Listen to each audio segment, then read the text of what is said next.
Region 5, or also known as the Bicol region.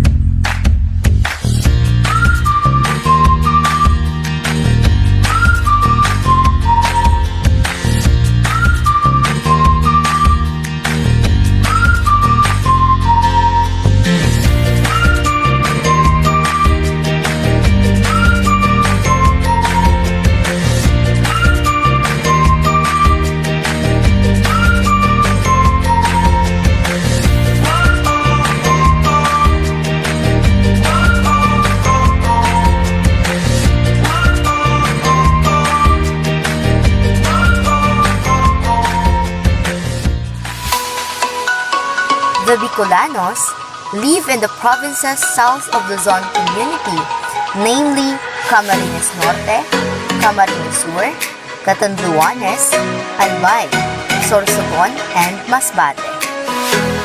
This certain region are flourished and rich when it comes to culture.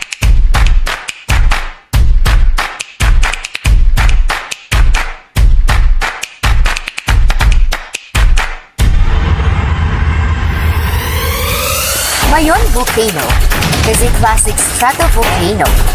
Its cone is considered the world's most perfectly formed volcano for its symmetry, which was formed through layers of lava flows and pyroclastic surges from past eruptions and erosion.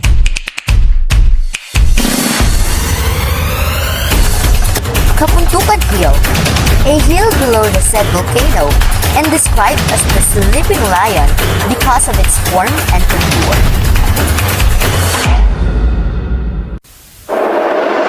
Manikwasan Hot Spring Resort is a must-go place in the region, boasting of natural hot and cold springs that you can soak away your stress and relax your tired eyes.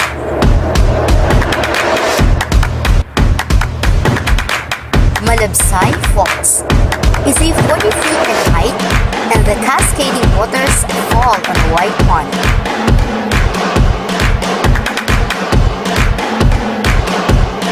Ocampo Deer Farm and Pacific Santas, getting near the rake deers as if you're some kind of a Santa. Basilica of Our Lady of Peña Francia, built in 1711 by Reverend Miguel Covarrubias. In connection with this, Bicolano celebrates a festival during 3rd Sunday of September called Viva la Virgen Peña Francia. Subic and Pickering Beach is a pinkish-white sand beach and free from the buzzing of commercial establishments. Magandang umaga sa inyong lahat. Magandang umaga, Ginang Maria Cersa Don Billones Franco. Ngayong umaga ay ipapakita namin ang mga nilalaman ng Region 5 or Bicol Region. Magandang umaga mga bata! Kamusta kayo? Mabuti naman! Bago tayo magsisimula sa ating klase, ako ay magpapakilala muna. Ako si Teacher Angelica at ang mga sumusunod na magtuturo sa inyo ay sina Teacher Desiree at Teacher Lavilla Ann. Handa na ba kayo sa ating talakayan? Okay, simulan na natin. Mayroon akong mga larawan na ipapakita sa inyo. Itaas ang inyong kanang kamay kung gusto nyong sumagot. Ano ang larawang ito? Joshua. Magaling. Ito ay Bulkang Mayon. Susunod. Ito naman, ano ang larawang ito? Laika. Magaling din. Ito ay prutas na pinya. Sumunod. Ano ang nasa larawan? Claire. Magaling din. Ito ay sili. At ang ating panghuling larawan ay ito. Anong pagkain ito? Ana. Magaling. Ito ay Bicol Express. Palakpakan kayong lahat dahil kayo ay lahat na magaling. Okay, dahil kayo ay magaling lahat, Ngayon, magkakaroon tayo ng activity. Ang inyong gagawin ay pakinggan at sagutin ang mga bugtong na aking sasabihin. Isulat sa 1/4 na kapirasong papel ang inyong sagot. Unang tanong. Dalawang batong maitim, malayo ang nararating. Isulat ang inyong sagot sa inyong sagutang papel. Okay, pangalawang tanong. Dito ko itinanim, doon tumubo. Isulat sa sagutang papel ang inyong sagot. Dito ko itinanim, doon tumubo. Ikatlong tanong. Pagkagat, madiin, naiwan ang ngipin. Pagkagat, madiin, naiwan ang ngipin. Pang-apat na tanong. Kung kailan mo pinatay, saka pa humaba ang buhay. Kung kailan mo pinatay, saka pa humaba ang buhay. Okay? Panglimang tanong at panghuli. Kay lapit na sa mata, hindi mo pa makikita.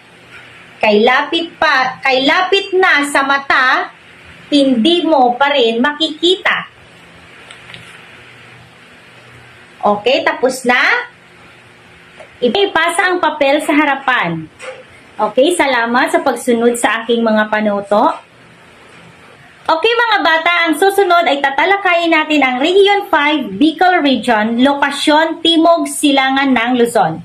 Ang mga lalawigan at kabisera ng Region 5 or Bicol Region ay ang mga sumusunod. Camarines Norte, ang kanyang kabisera ay Daet. Camarines Sur, kabisera niya ay Pili. Albay naman, ang kabisera niya ay Legazpi. Sorsogon, ang kabisera niya ay Sorsogon din. Catanduanes, ang kanyang kabisera ay Virac. At ang panghuli ay ang Masbate at ang kanyang kabisera ay Masbate. Maraming salamat po sa inyong pakikinig. So, magandang umaga mga bata. Ako pala si Teacher Desiree Laika Bilasa. Dahil tapos ng talakayin ni Teacher Angelica ang mga lalawigan at kabisera, ngayon ay tatalakayin natin ang klema at ang topografiya.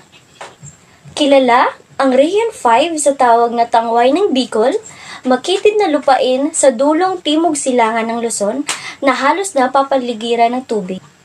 Ang lokasyon ng Bicol ay malaking epekto sa uri ng klemang nararanasan ng rehiyon ng Bicol. Hindi dumadanas ng tag-init, umuulan buong taon na sa landas ng malakas na bagyo, maraming bulkan at bundok, maraming lawa sa rehiyon. Wika ng Rehiyon 5. Ang wikang Bicolano ay ginagamit ng mga taong naninirahan sa mga probinsya na matatagpuan sa tangway ng Bicol na sinasalita ng lingua franca o pangunahing wika ng rehiyon. May iba't ibang uri sa pagsasalita ang mga Bicolano ayon sa probinsya at lalawigan nito. Pero kahit na iba't ibang wikang Bicolano ang ginagamit nila, ito pa rin ang nagsisilbing identidad upang sila ay magkaintindihan. Mahusay mga bata sapagkat makinig kayo ng mabuti kina Teacher Angelica at kay Teacher Desiree Laika. Ngayon naman po, inais ko po munang magpakilala sa inyo. Ako nga po pala si Teacher Lavelia. Bago po tayo magsimula sa susunod nating paksa, ay maaari po bang humingi ng pabor si Teacher Lavelia? Magaling! Ang nais ko po sana ay makinig kayo ng mabuti habang ako ay nagtatalakay sa gitna. Maaari po ba? Maraming salamat po. Ang susunod naman nating tatalakayin ay tungkol naman sa produksyon ng Rehiyon 5 o ang tinatawag nating Bicol Region. Sa Bicol Region ay makikita mo ang kahalagahan ng kalikasan sa kanilang mga produktong pang-agrikultura kagaya na lamang ng pinya o masikat sa tinatawag na Pinyang Formosa, ang palay, ang pili, ang niyog, ang mais, kape, at iba pa. Ang langka at ang saging ay isa rin sa mga nagpapakita ng kahalagahan ng agrikultura sa pang-araw-araw na buhay. Mga bata, isa rin ba sa mga paborito niyong pagkain ang mga pagkain lamang dagat? Mabuti, dahil sa Bicol Region ay matatagpuan mo at matitikman mo ang mga masasarap na mga pagkain lamang dagat kagaya na lamang ng isda at ng hipon. Alam niyo rin ba na ang Bicol Region ay mayaman sa mga mineral?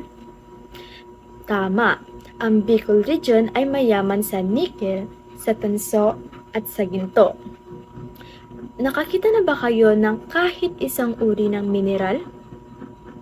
Kung gayon, ay maaari niyong gawin ang Bicol Region upang makakita ng mga mineral at makasaksi ng mga magagandang tanawin at makatikim ng mga masasarap na mga pagkain lamang dagat. Gusto niyo ba yon? Magaling! Mga bata, napapaisip din ba kayo kung ano ang pangunahing hanap buhay ng mga Bicolano o ng mga taong taga Bicol? Kung gayon, halina't ating alamin.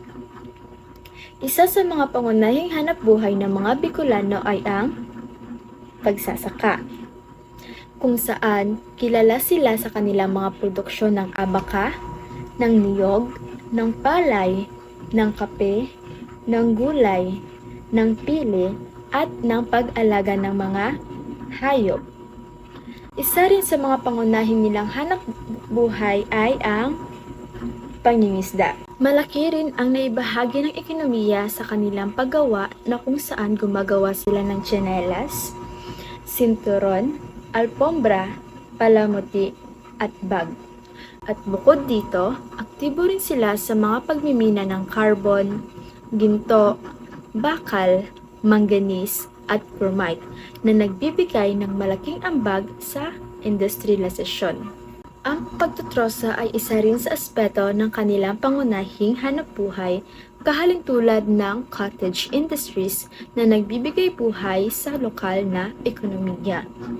Ang paghahabi ay nagpapakita ng kanilang kahusayan sa sining at tradisyon na nagbibigay kulay sa kanilang pang-araw-araw na buhay.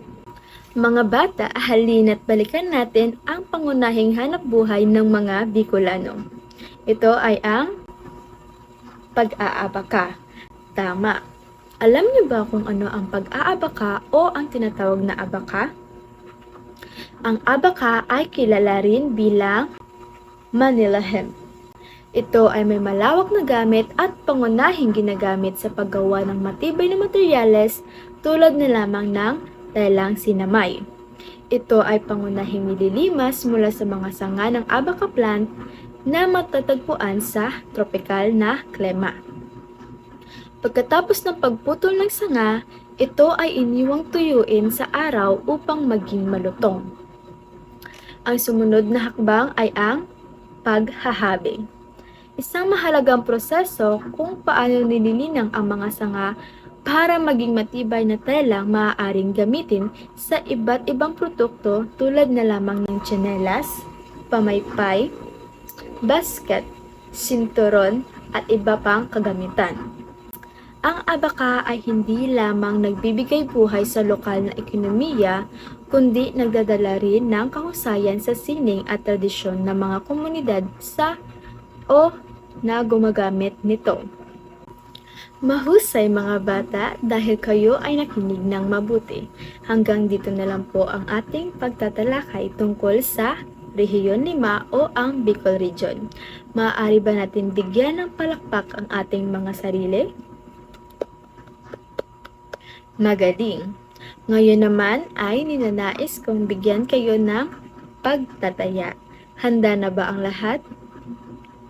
Kung gayon, maaari ba kayong kumuha ng isang pirasong papel at sagutan ang mga katanungan sa ating pagtataya? Magaling! Ang ating unang katanungan ay, alin sa mga sumusunod ang nagpapakita ng lalawigan at kabisera ng Bicol Region? Alin sa mga sumusunod ang nagpapakita ng lalawigan at kabisera ng Bicol Region? Pangalawa, anong lingwahe ang ginagamit sa Bicol Region o Rehiyon 5? Anong lingwahe ang ginagamit sa Bicol Region o Rehiyon 5? Pangatlo, alin sa mga sumusunod ang isa sa mga produksyon ng mga Bicolano? Alin sa mga sumusunod ang nagpapakita ng mga produksyon ng mga Bicolano?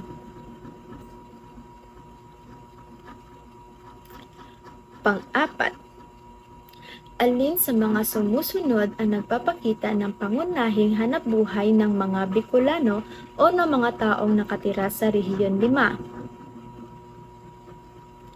Alin sa mga sumusunod ang nagpapakita ng pangunahing hanapbuhay ng mga Bicolano o ng mga taong nakatira sa Rehiyon 5? Para sa huling katanungan o ang panglimang katanungan ay, bakit mahalaga sa mga Bicolano ang pag-aabaka? Bakit mahalaga sa mga Bicolano ang pag-aabaka? Tapos na po ba ang lahat? Maaari niyo po bang ipasa sa harap ang inyong mga sagutang papel? Mahusay mga bata sapagkat nasagutan ninyo ng tama ang ating mga katanungan. Ang ibig sabihin nun ay nakinig kayo ng mabuti kina Teacher Angelica, Teacher Laika at kay Teacher Levelia. Dahil doon, may premyo kayo. At ngayon naman ay pupunta na tayo sa ating kasunduan. Para sa ating kasunduan, kinakailangan nyong sumagot o magsulat ng refleksyon sa inyong sagutang papel. Pakilagay na lang po ang aking refleksyon sa Rehiyon 5 o Bicol Region. Nagkakaintindihan po ba tayo?